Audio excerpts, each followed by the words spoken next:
एक भाई ने सवाल किया है कि सही इस्लाम क्या है। तो देखिए, इसका जवाब ये है कि सही इस्लाम वो है जो ईश्वरीय रचना पर आधारित है। जो इंसान के अंदर ईश्वरीय रचना है, जो उस पर आधारित है, वो सही इस्लाम है।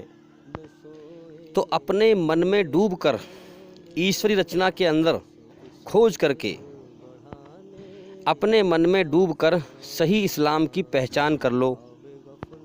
जैसे मिसाल के तौर पर, अगर आपके अंदर अच्छाई है तो आपका मन करेगा कि भाई खड़े होकर पेशाब ना करें, बैठकर पेशाब करें, और पेशाब अपवित्र है, गंदा है, नापाक है, उसकी छींट कपड़ों पर ना आए। तो बिल्कुल इसी बात का हुक्म इस्लाम धर्म देता है, जो सही इस्लाम है। अगर आपके अंदर अच्छाई है तो आपका मन कहता है कि अगर एक जर्रे के बराबर भी बुराई हो तो उसको नापसंद करो, उस पर मत चलो, और एक जर्रे एक कण के बराबर भी अच्छाई हो तो उसको पसंद करो, उस पर चलो। तो बिल्कुल सही बात है, इसी का हुक्म इस्लाम देता है, जो सही इस्लाम है। तो भाई, इस्लाम धर्म ईश्वरीय रचना पर आधारित है। जो आपके अंदर रची हुई है ईश्वरीय रचना, उसी रचना पर आधारित है। अगर आप सही सोच और नीयत से सोचें तो जो आप शुद्ध भावना लेकर सोचेंगे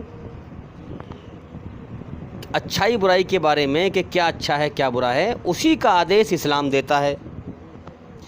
अब जैसे हमारी रचना में एक अल्लाह, एक ईश्वर को पुकारना है, तो दुनिया में हर चीज़ उसकी पैदा की हुई है, तो पैदा की हुई चीज़ों की पूजा करना गलत है। तो भाई याद रखें, जो सही इस्लाम है वो ईश्वरीय रचना पर आधारित है। इस तरीके से तुम शैतान के गलत धर्म और फ़िरक़ों की पहचान कर सकते हो।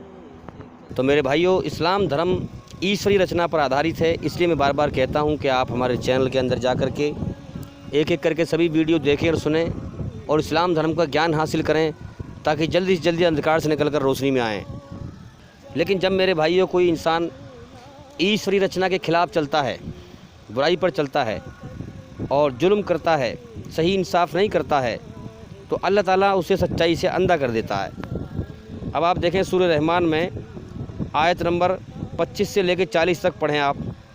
कहा गया है कि जो लोग, यानी जो जालिम हैं, वो बेसमझे अपनी ख्वाहिशों के पीछे चलते हैं, अपने मन की मर्ज़ी के पीछे चलते हैं, बेसमझे, यानी समझते नहीं है बात को।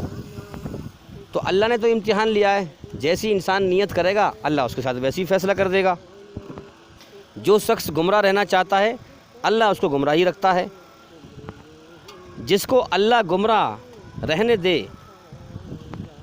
उसे कोई सच्चा रास्ता दिखाने वाला नहीं है और उनका कोई मददगार नहीं है। अब देखिए, आगे कहा गया है, तो तुम एक तरफ के होकर दीन इलाही, जो ईश्वर का जो धार्मिक कानून है, दीन इलाही पर सीधा रुख करके चलते रहो।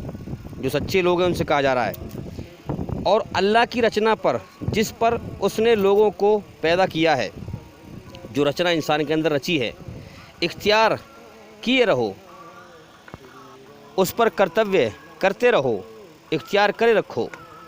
अल्लाह की बनाई हुई रचना में बदलाव नहीं हो सकता। यही सीधा धर्म है, लेकिन अक्सर लोग नहीं जानते।